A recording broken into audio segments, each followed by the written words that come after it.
maxim of the week is going to be in the form of some major concepts, actually, that really are foundational knowledge and understanding that you need to have in Wing Chun to be successful, to be good at Wing Chun, to really take your skill level to a refined state, to a higher level for your self-defense and also for your very effective offense. What I'm talking about here is three main concepts. These three main concepts I've put together in what can be termed as an algebraic equation. This equation is made up of three parts. These three parts, each unto themselves, is a concept. Combining two of these concepts will give you the sum of the two concepts. In other words, they will equal the third concept. So what am I talking about here? Well, let me go ahead and give you the equation so you can write this down. And then we'll talk about what each one of those parts of the equation mean. The first thing I'm going to talk about is the equation. So go ahead and write down EL, that's E is in elephant, L is in Lima, EL, okay? The rest of the equation is EL plus ED, echo delta. So EL plus ED equals EP. Okay? EP, P is in Paul. So EL plus ED equals EP. Alright, so under that, this is what you want to write. The EL stands for elbow line. Elbow line. EL plus ED equals EP. So the EL stands for elbow line. The ED stands for elbow distance. Elbow distance. The sum, or what you get when you add elbow line plus elbow distance, the intersection, just like a car driving down the street passes through a red light, it passes through an intersection. That intersection of the elbow line and the elbow distance equal the sum, which is elbow position. Excuse me. So elbow line plus elbow distance equals elbow position. Okay? Elbow position is so vital throughout Wing Chun. Elbow position once was told to me by a man in our lineage who's been doing this for a very long time. He said, all we have are our elbows. All we have are our elbows. That was a very profound statement. At the time, I was just coming up through Wing Chun and I didn't know what he meant. I was thinking, what do you mean? I have my fists, I have my hands. I didn't understand. What he meant is if you have proper elbow position, that really helps you out in so many ways, because most people just think about their hands and what they're going to be doing, and secondarily think about their elbows. When in fact, the best thing to do is actually think about, when we're thinking about the arm, is to think about the elbow first and prioritize the elbow position and allow the elbow position to put your hand in its proper place.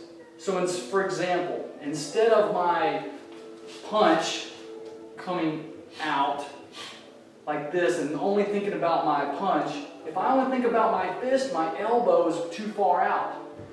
Instead, my punch should be secondary to my elbow. My elbow should come into the elbow line, and then my punch is allowed to come forward. In other words, my elbow's in charge. My hand is subservient to the elbow. If you have good elbow position, then your hand can have good your hand could be in the proper position already. So instead of thinking about hands, think about the elbows. Bringing the elbow to the elbow line allows you to have the proper hand position. That's just one example. There are many, many, many examples of that. In the form in Sun and Tao, where we come here, and then the elbows drop. See that? The elbows drop. See? The elbows drop into their positions. Double Wu Sao, double Jeong, double Mud. Okay, so you're here. The The elbow is what you should be thinking about, not the hands. So if I come back, if I just think about rolling my hands, see how my elbows are out? They're too far out. See? Elbows are too far out. Instead of my elbows being out like this, instead the elbows should come into the elbow lines. My hands could be nice and relaxed then, so the elbow's in charge. So we're here. My hands are relaxed, they're ready, they're energized with energy. Don't have to worry about the hand so much, because the elbow puts the hand in its proper position. So that's just a couple of examples of the importance of the elbow. There's so much more in regards to the elbow, and I'm going to talk about some of that right now. Elbow line, the first part of the equation. Where is the elbow line? The elbow line is also sometimes referred to as the quarter line, like 25 cents or 1/4, the quarter line. The reason it's referred to as the quarter line is because what is half of a half? Half is 50%. Half of a half is 25%. So you have the quarter line. So what are we talking about? Well, we have the central line, runs on the surface of the body here, divides the body into left and right halves. So you take a half here and a half here. Now you take that same half, and now let's divide the body into another half. Let's take one of those halves and divide the body again into another half, and you have a quarter. That's why it's referred to as a quarter line. Sometimes it's referred to also as the nipple line because it goes right over the chest here. What are we talking about? We don't want our elbows right on the center line like this. That's ridiculous. If I have my elbows like this, then I can be hit by this flank and hit by this flank. That's too much. Instead, to protect the center line, you want to create kind of like a DMZ or demilitarized zone and protect the center line by not being on top of the center line, but by protecting it from both sides. Elbows out, too far. So the elbow needs a line, or can be said the center line for the elbow. You need an elbow line. The elbow lines come right over the shoulder, and the elbow comes in to the elbow line. Elbow comes into the elbow line. Okay? So, not on the line, on the central line, but instead of the central line, the elbow lines. Okay? Then you can take care of what's in here. You don't want your elbows out, you want your elbows in. So, elbows in, not elbows out, elbows in. Second part of the equation, elbow distance. Elbow distance is the distance away from your body that your elbow is. You don't want your elbow on your body, you don't want to get trapped. When you're in long bridge, elbow distance is defined as thumb to pinky, the distance between thumb to pinky. Put your thumb right here at your solar plexus. Take the pinky, put it here. That distance is long bridge elbow distance. Your elbow should not collapse back past, or in other words, that is the fallback point to your elbows or for your elbows. Elbow distance is the minimum distance you can fall back. Okay?